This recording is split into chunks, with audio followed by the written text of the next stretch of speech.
하지만 올해부터 아파트 관련된 규제가 좀 풀리면서 오피스텔에 대한 메리트가 좀 많이 떨어지게 됐습니다. 수익이 줄었다는 거죠. 뭐 결론적으로 이제 임대 수익보다 이제 레버리지를 활용해서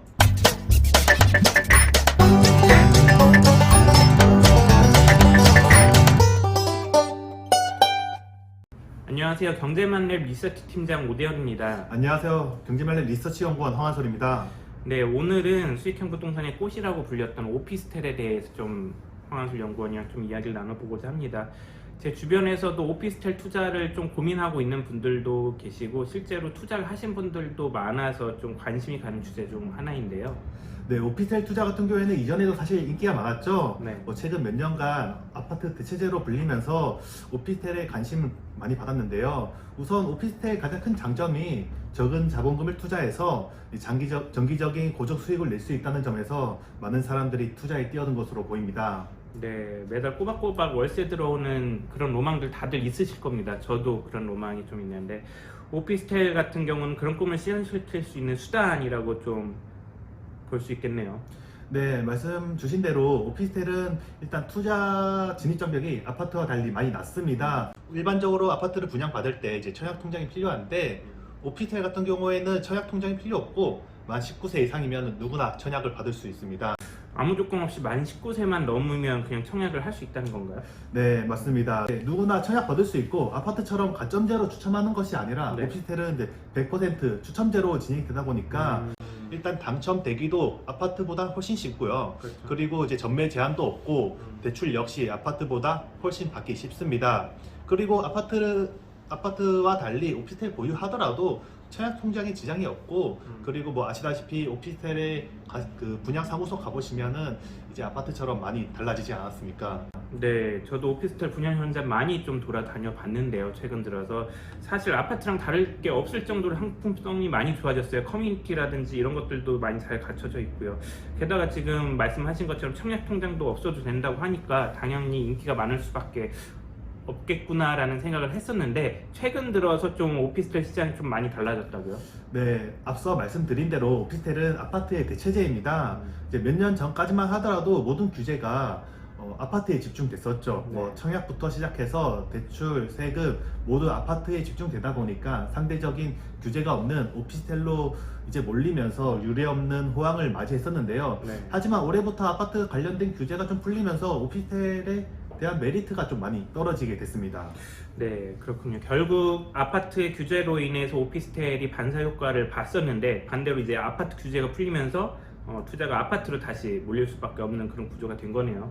네, 그렇다 보니까 오피스텔 거래량도 지금 역대 최소를 기록한 것으로 나타났는데요. 네, 한국부동산원에 따르면은 전국 오피스텔 거래량은 올해 4천여 건으로 나타났습니다. 1월이요? 네네. 네네네. 한국부동산원 관련 통계가 2017년부터 나왔는데 그때 비교하면은 역대 가장 낮은 거래량으로 볼 수 있습니다. 2017년 1월, 그러니까 부동산 관련 통계 작성되기 시작한 게 제가 알기로는 2017년 1월이라고 알고 있는데 그 이후 일의 가장 낮은 거래량이라는 말씀이시죠? 네, 맞습니다. 작년 1월 전국 오피스텔 거래량이 15,000여 건과 비교하면은 뭐 전년 대비 70% 정도 떨어졌다고 볼 수 있고요. 그리고 2017년부터 2022년 12월까지 이제 월 평균 오피스텔 거래량이 얼마나 됐나 이렇게 보니까 13,000여 건입니다. 네. 이제 13,000여 건과 올해 1월에는 4,000여 건밖에 거래가 안 됐다니 이제 상당히 거래가 안 되고 있다는 것을 알 수 있습니다. 네, 최근 뉴스들 보면은 뭐 아파트 거래량이 조금 반등세를 보이고 있다는 뉴스가 많이 보이고 있는데 반대로 지금 오피스텔이 거래 절벽 상황에 빠지고 있는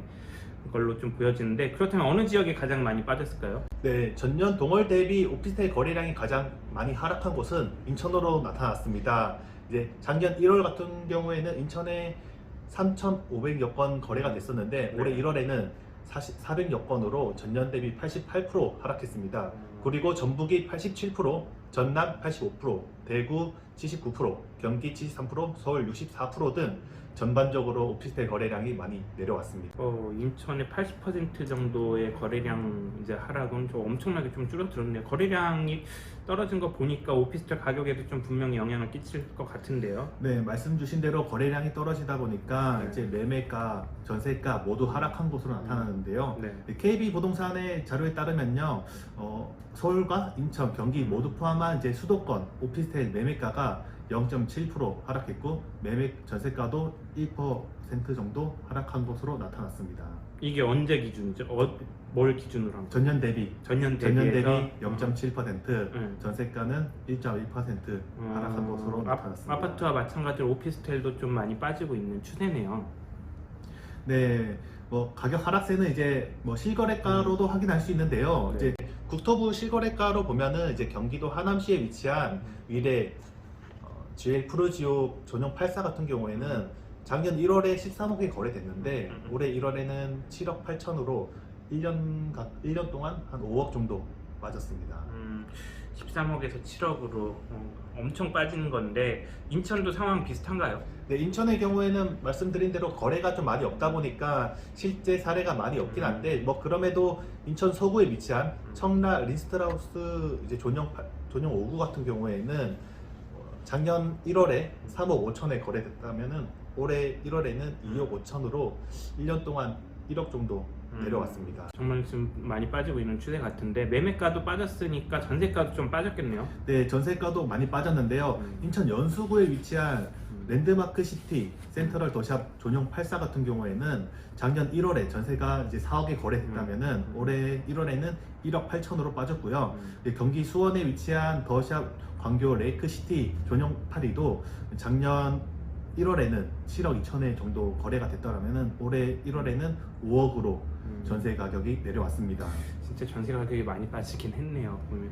이렇게 그동안 사실은 인기가 많았던 오피스텔인데 이렇게 거래량이 빠지고 매가라든지 전세가가 내려간 이유는 앞서 주셨듯이 아파트에 대한 규제 완화에 좀 요인을 둘 수 있을까요? 상대적으로 투자 메리트가 낮아진 것뿐만 아니라 이제 금리의 영향도 있는데요. 일반적으로 오피스텔은 이제 실거주보다는 이제 투자 목적으로 이제 구입하는 경우가 많기 때문에 이제 금리의 영향이 좀 많이 받는데요. 이제 한국부동산원과 이제 한국은행의 자료를 좀 살펴봤는데요. 2020년 7월달에 오피스텔 수익률은 이제 4.7%, 네. 그리고 대출 금리는 2% 정도로 이제 2% 정도 이제 수익이 있었더라면은 네네. 이제 2021년부터 이제 금리가 좀 오르지 않았습니까? 네. 그러다 보니까 이제 대출 금리는 오르는데 이제 오피스텔 임대 수익은 뭐 그대로 하다 보니까 이제 좀 비스매치가 되면서 이제 수익이 많이 안 나는 거네요. 네, 그러다 보니까 대출을 빌려서 임대 주느니 차라리 받지도 않고 사지도 않고 그런 상황이 아닌가 생각됩니다. 네, 정리를 해보자면 수익이 줄었다는 거죠. 뭐 결론적으로 이제 임대 수익보다 이제 레버리지를 활용해서 이렇게 오피스텔 투자를 하신 분들이 금리 인상에 따라서 대출 이자가 높아지니 그만큼 수익을 못 본다는 그런 말씀 아니신가요? 아, 네, 맞습니다. 네. 그리고 아파트 규제가 완화된 만큼 네. 오피스텔 투자하는 사람도 점점 줄어들고 있고 거래량도 내려가고 있고 매매가도 내려가고 있기 때문에 지금 같은 상황이 좀 지속될 것으로 보이는데요. 뿐만 아니라 뭐 지금 대출 금리가 임대 수익보다 높은 상황이기 때문에 오피스텔 시장이 예전처럼 살아나기는 쉽지는 않을 것으로 보입니다. 네, 전반적으로 부동산 시장이 많이 어렵죠. 지금 뭐 아파트뿐만 아니라 오피스텔 분양을 지금 앞둔 시행사나 건설사들의 부심이 좀 깊어질 것으로 좀 보여집니다. 오피스텔에 대한 관련 자료는 계속해서 저희가 좀 지켜보도록 하겠습니다. 오늘 경제방랩이 준비한 내용이 여기까지입니다. 연구원님 고생하셨습니다. 네, 고생하셨습니다.